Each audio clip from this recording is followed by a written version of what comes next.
11살 아들을 둔기로 때려갖고 숨지게 한 40대 아버지.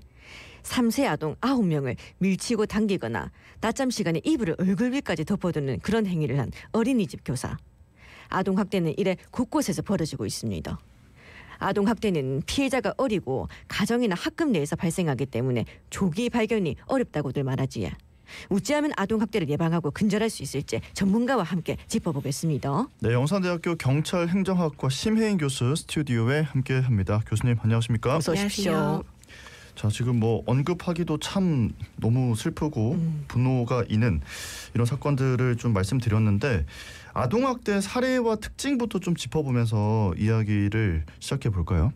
네, 우선 2023년 기준으로 1년 동안 아동학대 신고 접수가 된 건수가 총 4만 8천여 건이라고 볼 수가 있습니다. 이 중에서 아동학대 의심 사례가 한 94% 정도 되는데요.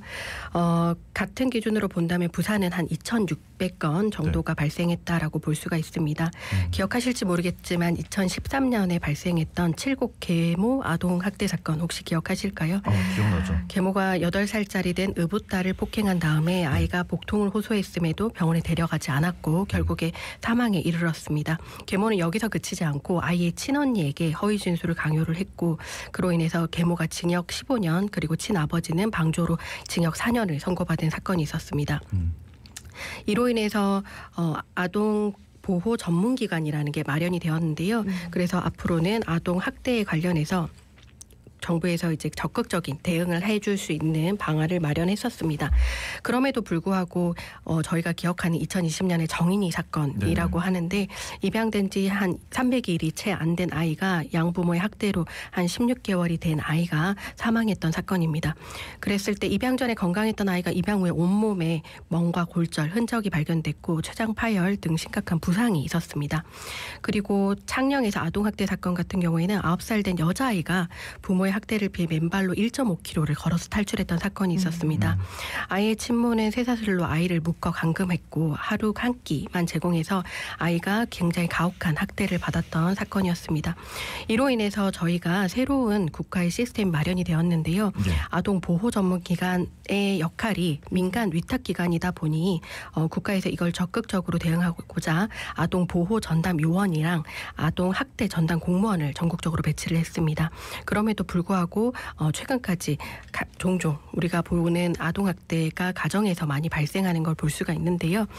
아동학대 사건 같은 경우에는 이와 같이 가정에서 발생하기 때문에 사실상 적극적인 대응에 있어서 조금 미흡한 부분이 여전히 있습니다.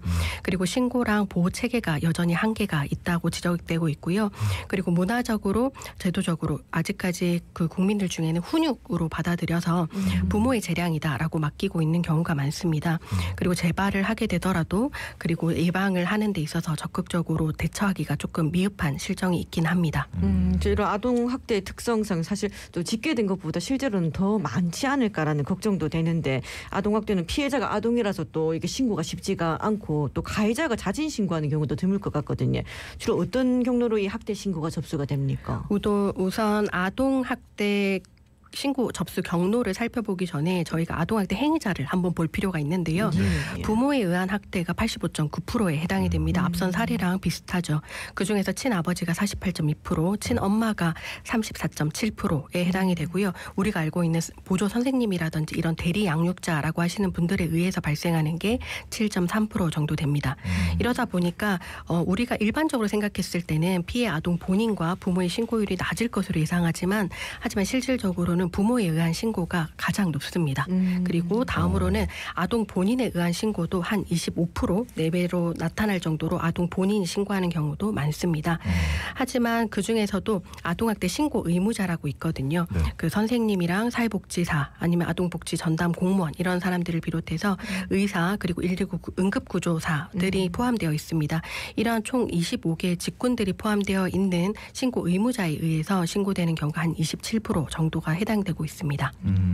아니 근데 아까 부모가 신고를 하는 경우가 왕왕 있다고 말씀하셨는데 이게 정말로 신고를 하는 겁니까? 아니면 허위 신고를 하는 겁니까? 정말로 신고를 하는 겁니다. 정말로 신고를 하고 왜냐하면 아버지에 의한 학대가 한 48%라고 한다면 이제 어머니가 신고하시는 경우도 있고 어머니에 의해서 발생했을 때는 아버지가 신고하시는 경우도 있습니다. 네네.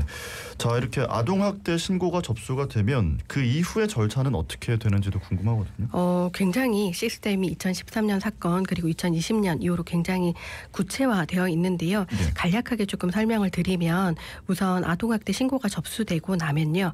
아동권리보장원이라는 곳이 마련되어 있고 그다음에 아동학대 전담 공무원이 적극적으로 대응을 합니다.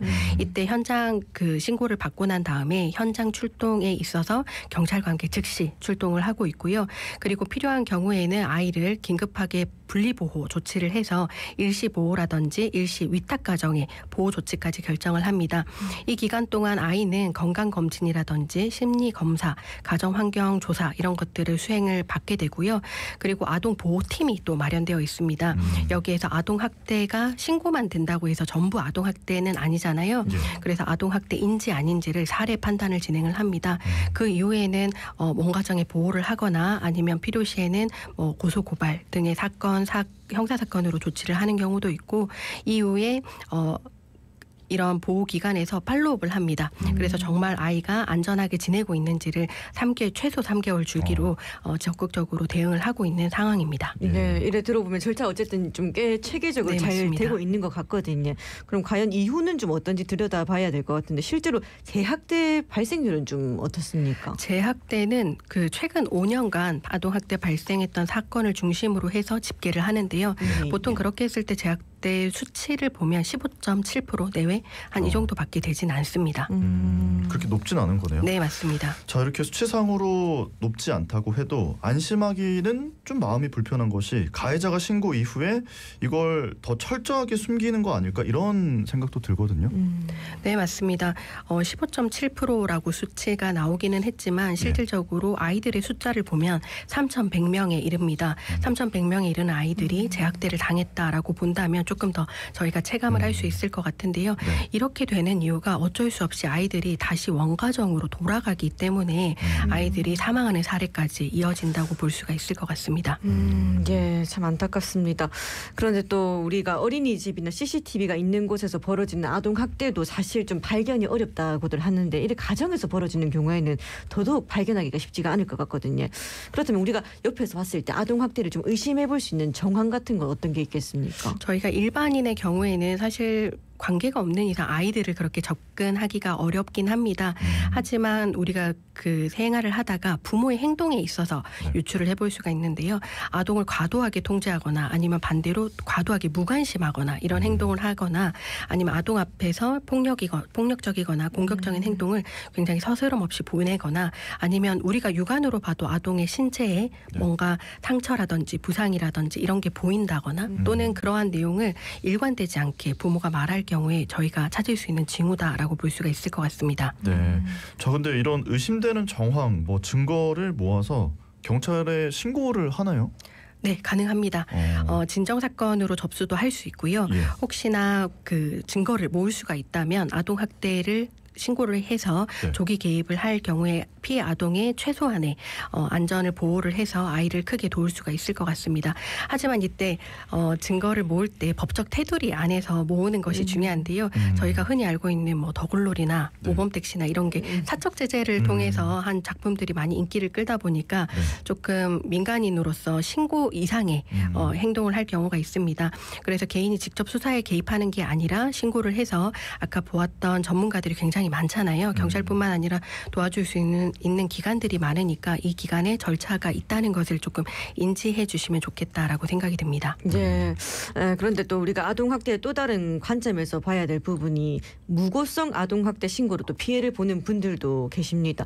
다른 학생들이 보는 앞에서 칠판에 문제풀이를 시켰다는 이유로 학부모에게서 이제 아동학대 혐의로 고발당한 중학교 교사가 있기도 했는데 이 검찰의 불기소 처분을 받은 사례 있지 않습니까? 네, 맞습니다. 이 같은 경우에는 학생에게 모욕감을 주었다라고 주장했지만 경찰에서 조사한 결과는 정당한 교육 활동의 일환이었고 그래서 불기소 처분이 내려졌었는데요.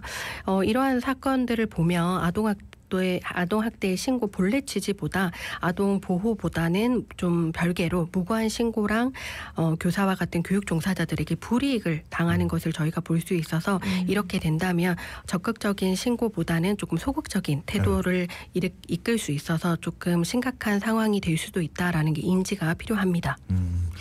자, 그러면은 정확하게 어떤 경우일 때 아동 학대에 해당하는 건지 뭐 유형이나 판단하는 기준이 있는지 이런 것들도 궁금하거든요. 네, 우선 형사사법으로 처리를 할 경우에는 아동학대 범죄처벌 특례법이 마련되어 있고요. 아동복지법에서 아동학대라고 정의되어 있는 내용들이 있는데 우리가 일반적으로 알 수 있는 신체적 학대, 정서적 학대, 성적 학대, 방임까지 이루어지는 게 4가지 유형이라고 볼 수가 있는데요. 하지만 아동학대라고 우리가 판단을 하는 데 있어서 한 3가지 정도가 있습니다. 하나는 행위가 반복성과 지속성을 갖고 있는가. 그리고 2번째는 피해 정도가 아동의 신체적, 정서적, 정신적 발달에 영향을 크게 미칠 수 있는 피해인가. 그리고 3번째는 행위자의 의도입니다. 행위자가 단순히 훈육이나 교육 차원이 아니라 이것을 초과해서 아동에게 해를 끼치려는 의도가 있는지를 저희가 판단을 하고 있는 것으로 알고 있습니다. 예. 그리고 그 아동 학대 살해 미수죄 신설을 주요 내용으로 하는 아동 학대 범죄의 처벌 등에 관한 특례법 개정안이 지난해 국회 본회의를 통과를 했더라고요. 이 관련법이 나온 배경과 내용을 좀 짚어주신다면요. 우선 이러한 개정안이 나오게 된 계기는 앞서 보았던 치명적인 아동 학대 사건들이 발생하면서 아동들이 사망에 이르는 것까지의 심각한 피해를 예방하기 위해서 강력한 처벌이 필요하다라고 해서 아동을 보호하기 위한 법적 장치의 보완의 필요성이 대두되었다라고 볼 수가 있습니다. 특히 법적으로 허점이 있었는데요. 경미한 처벌로 끝나는 경우가 또 많고 그리고 아이들이 가정으로 돌아가야 되잖아요. 그러다 보니까 심각한 처벌보다는 경미한 처벌로 끝나거나 아니면 미수에 그치는 경우가 많아서 이러한 개정안이 배경이 되었다라고 볼 수가 있습니다. 개정안의 주요 내용으로 본다면 아동학대 살해 미수죄가 추가로 신설이 됐습니다. 아이를 직접적으로 살해하려는 의도가 있었다라고 봐서요. 의도 및 행위를 주안점으로 하고 있고 처벌 수위도 굉장히 강화한 것으로 알고 있습니다. 그래서 단순한 학대 행위뿐만 아니라 극악한 경우에는 해당하는 살해 미수 행위까지 포함해서 처벌을 해야 된다라고 이야기했습니다. 그리고 다른 조치들도 조금 더 보강하는 것으로 이제 법안이 추가적으로 개정이 이루어졌습니다. 네. 자, 오늘 말씀을 이리저리 다 해주셨는데 우리나라 아동학대 대응 정책 자체가 사건 발생 후에 이제 사후 대응에만 초점이 맞춰져 있는 게 아니냐 이런 지적도 있더라고요. 모든 범죄가 그렇겠지만은 아동학대는 특히나 예방을 하고 아이들이 그런 일이 겪지 않도록 근절하는 그런 방안들이 훨씬 필요할 것 같은데 이 부분도 좀 짚어주신다면요. 네, 2013년 사건 이후로 아동학대가 이제 가정에서 심각하게 많이 이루어진다라고 하다 보니 지방자치단체랑 보건복지부에서 이 아동 행복 지원 서비스 시스템이 있습니다. 여기 시스템 같은 경우에는 위기 아동을 발굴하는 건데요. 이 위기 아동은 어떻게 발굴하냐면 그 아이가 학교를 가야 되는 나이임에도 불구하고 초등학교를 가지 않았거나 이럴 경우에는 적극적으로 아이의 행방을 찾아가면서 발견을 하게 됩니다. 그렇게 해서 사망 사건을 찾는 사례도 굉장히 많았고요. 그리고 신고 의무자 교육도 굉장히 많이 하고 있습니다. 그래서 교사에 의한 그리고 이러한 그 의료진에 의한 신고도 많이 이루어지고 있고요. 뿐만 아니라 학부모나 보호자 그리고 지역사회에서 모든 이들이 이 예방과 감시 시스템이 필요하다라는 인식에 대한 교육 시스템도 굉장히 확충되어 있고요. 그리고 이러한 사건을 가정에 국한되는 것이 아니라 정부, 지자체, 교육기관, 복지기관 간 긴밀한 협력을 통해서 이루려고 굉장히 노력을 하고 있습니다. 예. 끝으로 좀 한 말씀 전해주신다면요. 최근에 2021년에 발생했던 사건인데요. 그 구미에서 3세 여아 아동이 사망했던 사건이 있었습니다. 이때 사실은 아이가 아사를 했습니다. 그랬다면 그 아이는 계속해서 굶주린 상태에서 울었을 텐데요.